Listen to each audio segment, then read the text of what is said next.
Hello दोस्तों, आज हम क्लास 10th का एक चैप्टर करने जा रहे हैं जिसका नाम है ग्लिम्पसेस ऑफ इंडिया।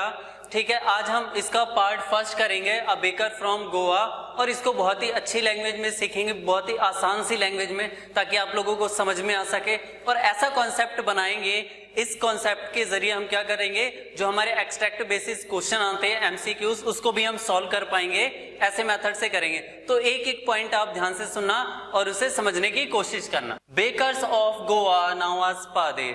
अब बेकर्स कौन होते हैं? बेकर्स वो लोग होते हैं जो ब्रेड बनाते हैं, लोव्स बनाते हैं। ठीक है, अब ब्रेड जब कटी हुई स्लाइसिस में नहीं होती है उसको बोल देते हैं लोव्स। ठीक है, जैसा कि चित्र में बताया गया है। ठीक है, और जो गोवा के जो लोग हैं वो बेकर्स को क्या बुलाते हैं? पादेर नाम से जानते हैं। अब बताते हैं कि ओल्ड पोर्टुगीज डेज में जो वहाँ के जो लोग हैं वो क्या खाना पसंद करते हैं? गोवा में लोव्स खाना पसंद करते हैं। Now loaves of bread disappeared, यानी कि लोव्स तो वहाँ पे नहीं है अब। ठीक है, वो डिस्पेयर हो गए हैं, गायब हो गए हैं। But makers are still there, लेकिन वहां पे जो बनाने वाले हैं वो आज भी क्या है? स्टिल है, बचे हुए हैं। Furnaces also existed there. अब जिस भट्टियों में जो लोव्स, जो ब्रेड है वो बनाई जाती थी, वो भी फर्नेसेस यानी कि भट्टियां अभी भी बची हुई हैं, और जो मोल्डर्स हैं जिससे में उसको बनाया जाता था वो भी अभी बचे हुए हैं। Sound of traditional bakers bamboo can be still be heard. और आज भी जो बेकर्स हैं जो मॉर्निंग के समय आया करते थे और एक बैम्बू से क्या बजाया करते थे, जो साउंड आया करता था थर्डलिंग का, जंग जंग का, वो आज भी क्या है? जिंदा है, बरकरार है, और आज भी उसे सुना जाता है। Some families still carries of bakers business. अब बताते हैं कि कुछ ऐसी फैमिलीज है जिन्होंने आज भी क्या कर रखा है? इस यानी कि बेकर्स का काम को जारी कर रखा है। बेकर्स आर नाउ एज पादेर इन गोवा। और गोवा में लोग बेकर्स को किस नाम से जानते हैं? पादेर के नाम से जानते हैं। Bakers come in the village. अब बताते हैं कि जब सुबह सुबह मॉर्निंग में जब विलेज में पेपर आते थे तो क्या होता था? देखो, bakers the author is friend and guide. बताते हैं कि जो ऑथर है हमारा, उसका क्या है? एक गाइड भी है और एक अच्छा मित्र भी है, फ्रेंड भी है। कैसे? He used to come twice a day. Early morning the sound of bamboo author used to run. अब बताते हैं कि जब सुबह सुबह मॉर्निंग में आता था, वो बैम्बू के थड़ को बजाता था, और उससे वहाँ के जो बच्चे हैं, जो चिल्ड्रन है, और जो हमारा ऑथर है वो जाग जाता था और किससे मिलने के लिए चला जाता था? बेकर से। और वो बास्केट में झांक के देखता था। बैंगल्स ऑफ ब्रेड का मतलब होता है गोल वाली bread.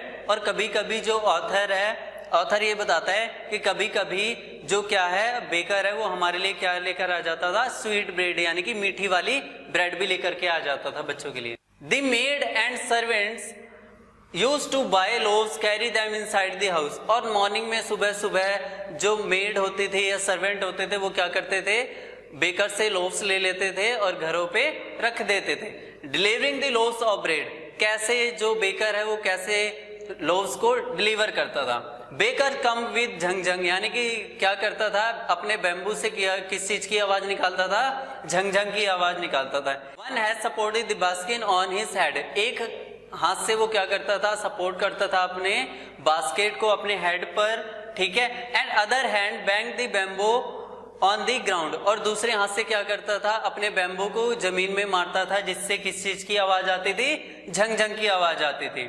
He placed his baskets and children look into the basket। वो क्या करता था? जब मॉर्निंग में आता था और बेचने के लिए, डिलीवर करने के लिए, तो अपने बास्केट को जब नीचे रख देता था, तो मॉर्निंग में जब बच्चे उठ जाते थे तो उसकी बास्केट में या लुक करने लगते थे, उसकी बास्केट के अंदर देखने लगते थे। Children eat the loaves with hot T, they would not brush there teeth. अब बताते हैं, क्या बताता है कि जो बच्चे हैं वो क्या करते थे?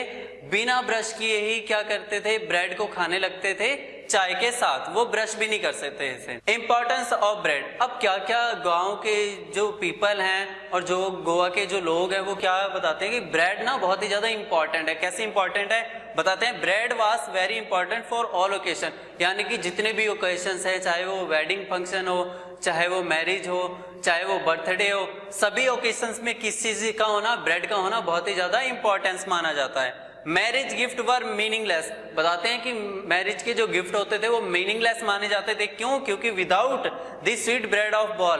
बताते हैं कि एक जो मीठी ब्रेड होती है जो कि ब्रेड से बनती है, अगर वो ना हो तो मैरिज है वो मीनिंगलेस मानी जाती थी। सैंडविचेस, केक्स एंड बॉलनी horse were made by the bread. बताते हैं कि सैंडविच और बार्लिहास भी किस चीज से बनते हैं? ब्रेड से ही बनते हैं।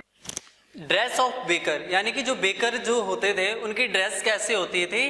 Baker had peculiar dress now as कबाई, जो उसकी जो ड्रेस होती थी उसको क्या बोला जाता था? पिकुलियर ड्रेस होती थी, और उसको किस नाम से जाना जाता था? कबाई नाम से जाना जाता था। अब ये कैसी होती थी? ये एक सिंगल फ्रॉक टाइप की होती थी, जैसे कि लड़कियां पहनती हैं, और जो उनकी जो ड्रेस होती थी वो सिंगल फ्रॉक होती थी, और कहाँ तक जाती थी? नीच तक, घुटनों तक जाती थी। उसको सिमिलरिटी किस चीज से कर सकते हैं? जैसे कि आजकल लोग हाफ पैंट पहनते हैं, उस चीज से हम कंपैरिजन कर सकते हैं। और ये बताया जाता है कि जो भी आजकल की जनरेशन में जो भी पहनता है हाफ पैंट, उसको किस चीज से कंपेयर कर दिया जाता है? एज अ कबाई, जो कि बेकर्स की क्या होती थी? ड्रेस होती थी। बेकर अ हैप्पी फैमिली, बताते हैं कि कैसे जो बेकर है उसकी जो फैमिली है वो हैप्पी होती थी, खुश रहती थी हमेशा। कैसे? Baker collected his bill at the end of month, बताते हैं कि जो बेकर है हमेशा वो अपने बिल्स कब इकट्ठे करता था? लास्ट ऑफ द मंथ में। बेकर यूजली मंथली अकाउंट्स, वो कहाँ पे रिकॉर्ड करता था? वो रिकॉर्ड करता था पेंसिल से किसी दीवार पर, ठीक है, और लास्ट ऑफ द मंथ में वो बिल कलेक्ट करता था। Baking was a profitable business in old days, बताते हैं कि जब ओल्ड इरा में, पोर्टुगीज डेज में जो बिजनेस प्रोफेशन होता था बेकर का, वो बहुत ही ज्यादा प्रॉफिटेबल होता था। Bakers and his family never struggled, उसे कभी भी भुखमरी का सामना नहीं करना पड़ता था, जो कि क्या करते थे? बिजनेस करते थे। His family and always look like happily and plump physically, बताया जाता है कि जो उसकी जो फैमिली है जो कैसे लगती थी? प्लम्प फिजिकली, यानी कि मोटे होते थे लोग वहां के, ठीक है। जो बेकर होते थे वो कैसे होते थे? यूजुअली मोटे होते थे, उसकी फैमिली मोटे होते थे, सर्वेंट्स भी। इससे ये पता चलता है कि ओल्ड इरा में जो वहां के जो लोग थे वो कैसे थे? बहुत ही ज्यादा प्रॉफिटेबल बिजनेस था बेकरों का। Any person jackfruit like physical appearance, अब जैक फ्रूट कैसा होता है? मोटा पेट की तरह निकला होता है। उसी तरीके से ही जो भी लोग कैसे दिखते थे? मोटे दिखते थे, जैक फ्रूट लाइक अपीयरेंस दिखते थे, उसको किस चीज से कंपैरिजन कर लिया जाता था इजीली?